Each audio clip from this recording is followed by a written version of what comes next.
Hello, Lovelace. Welcome to today's science lesson, which continues our work on materials and their properties, or more specifically, what happens when we've completed our investigation. So we're going to look at, can I recognize the features of a scientific report? It's really, really important that when you do an investigation, that you write up your results, you write up your method and the how you did it, so that anyone looking in can check your methodology, see if what you've done was fair, and respect you as a scientist. So today I'm going to ask you, can I explain the aim of my investigation? What was your original question? What are you trying to achieve? Can I give specific instructions of how to complete the investigation? So this is your method. What did you do? How did you go about doing your experiment? And finally, can I clearly show results and make a conclusion? There's no point doing an experiment if you don't learn anything from it. Okay, so that's what we're going to concentrate on today. How we build a scientific report. Okay, as you move your way through school into year 6 and then on into year 7, your reports are going to have to be more and more precise. So it's important that at this point, we learn what needs to be in there, and then we can gradually improve them over the course of the next couple of years. So as you move through TLAP and on to secondary school, you're becoming scientists. As you carry out each experiment, you will think more scientifically than ever before. So these skills will improve, guys, but it's really important we have a good, solid foundation to build on. So we need to understand what should be included in our reports. So to accompany those investigations, you'll need to write up your findings in the form of a proper written scientific report. Every scientist is used to writing reports in the same style. Use today's lesson to remind you of the key features of a scientific report and help you write your own. Okay. Now, some of these features will be very familiar to you. You'll have done them before. So as I've said, use it as a reminder. Okay, a little key, a little prompt to ensure that you get all those important bits the next time you do your scientific write-up. So we start with the question or the aims. Okay. The aims is you need to tell your reader what you are trying to find out. What is the question? What were you trying to achieve? So an example might be, and this goes back to when I visited you just before Christmas, I thought I'd use this example. So my aim is to investigate what is the best size for a parachute canopy. Okay, so I thought I'd use that investigation as my example through today's lesson. So there's my aim. What I want to do, what I want to achieve. I want to find out what is the best size of a parachute canopy. Okay, so we start with aim.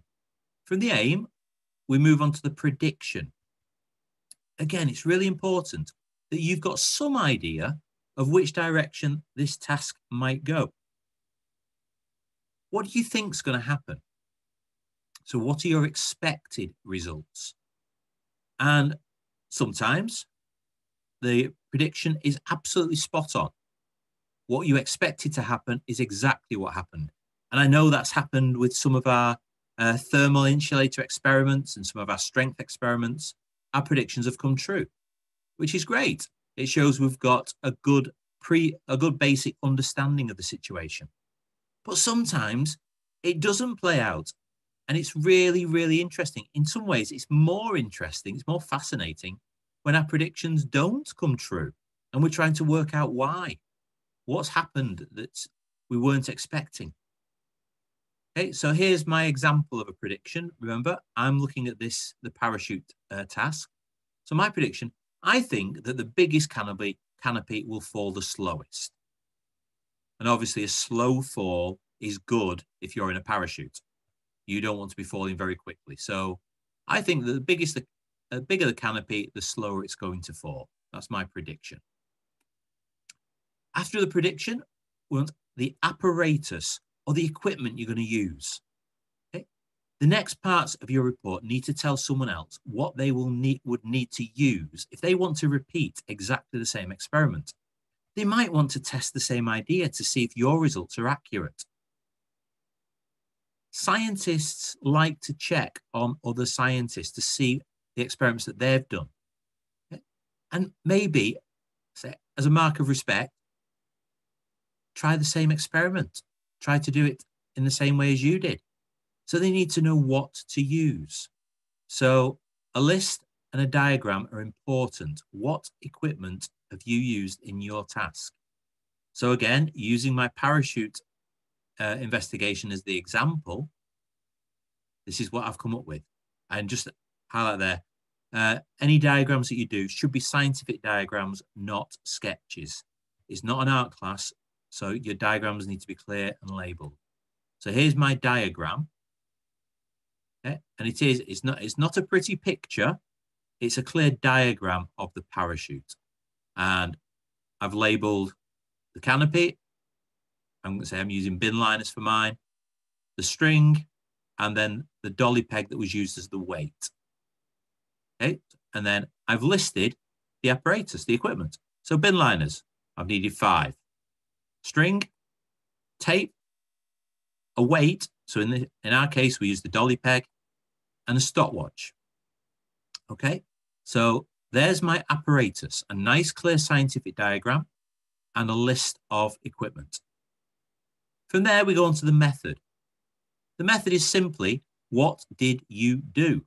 It is a set of instructions so someone else can follow. So you should explain exactly what you plan to do in your experiment or what you did.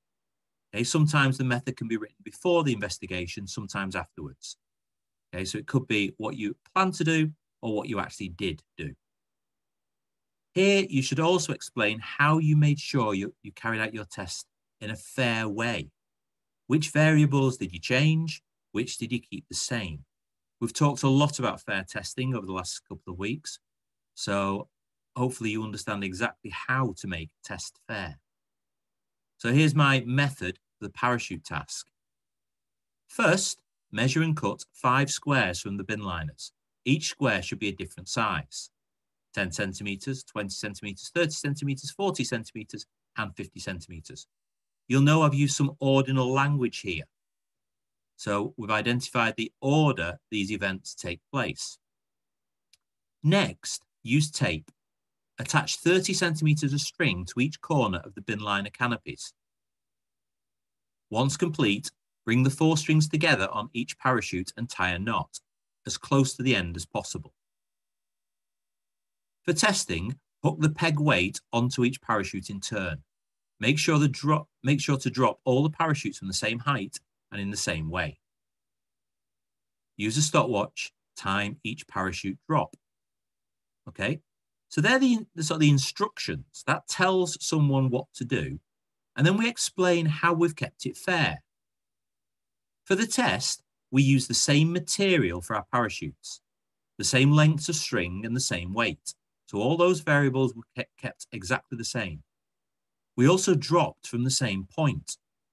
Okay, now whether that's just from standing on the floor, whether it's standing on a chair, whether it's from a nice, say, out of an upstairs window, it doesn't matter as long as we're dropping from the same point.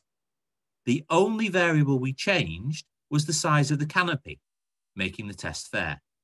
So a test is fair if only one thing is changed, and it's the thing that you're actually testing. So in this investigation, the thing we're testing is the size of the canopy, which is best. Okay? So there's our method, our instructions for someone else who wants to have a go. Next, we go on to the result.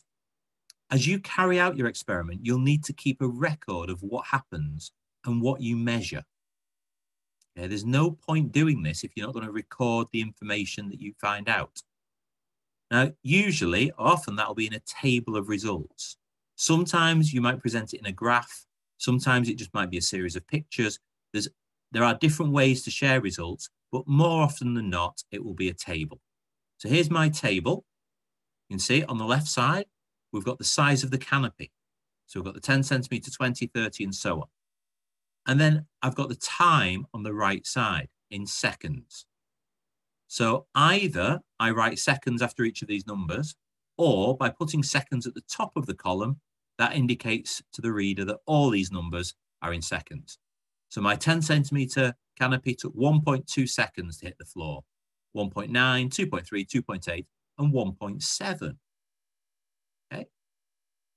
Now, already I'm guessing some of you are thinking, those are strange results, but let's move on. Finally, we have the conclusion. Okay, so this is where you must try to explain what you've found out from your experiment. Go back to that original question, the original aim. Have you achieved it? And don't just write about what happened, but try and explain why you think it happened.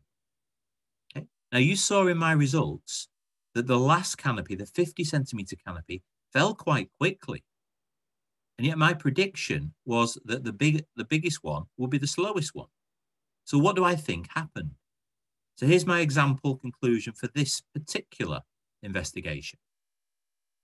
In testing, the 40 centimeter canopy fell the slowest. The larger canopy was unable to open in time. I believe that the best size of a parachute canopy depends on the weight you attach. So what I found was that the biggest one wasn't falling quickly enough to open out. It didn't catch enough air to open. Whereas the 40 centimeter one did, and that fell slowly. So I think that there isn't one best parachute size. I think it depends on what's attached to it. I've seen films of the army throwing jeeps and tanks out of the back of planes with huge parachutes attached. But a human being, say, can fall with quite a small one. So I think the size and the weight of the object is what actually matters. Okay. So, yeah, poor little Bob is struggling now because he's got a very small parachute attached to quite a big, heavy dollop underneath. So anyway, your task for today. You've done some fabulous investigations for me over the last couple of weeks, and I want you to try one more for me, but I'm going to let you choose it. I'm going to give you 3 possible questions to investigate, and you can choose your favorite or the one you would like to attempt. The first one is, how should I fold a piece of paper to throw it the furthest? Okay, so imagine you've got, say, a few pieces of the same type of paper. Remember about keeping things fair, so the same type of paper, the same size, and so on. Can you fold it in different ways for it to travel further when it's thrown?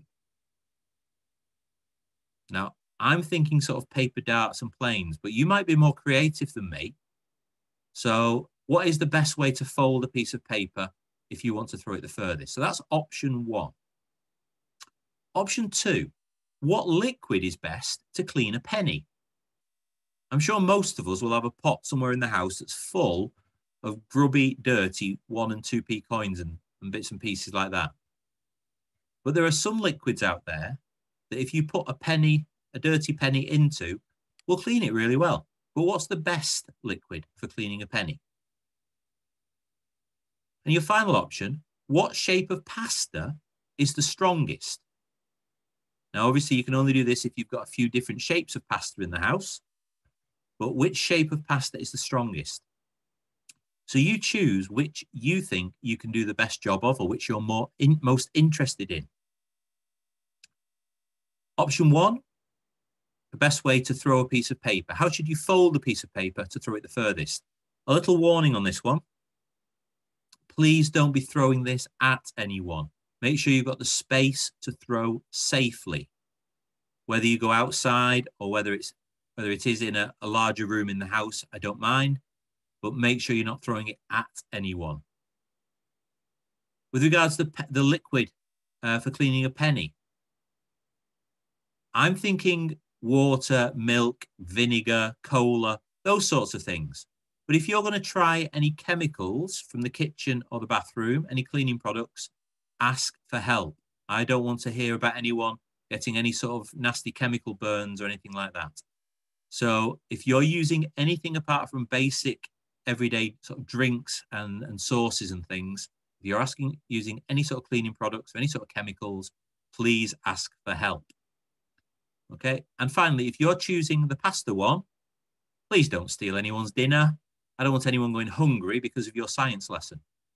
Okay, so you choose. Which one of those 3 investigations would you like to try? Once you've decided, then you're going to build up your scientific report. So carry out the investigation and write a scientific report. A reminder of all the bits that you need to include. So the aim, and that would be one of these 3.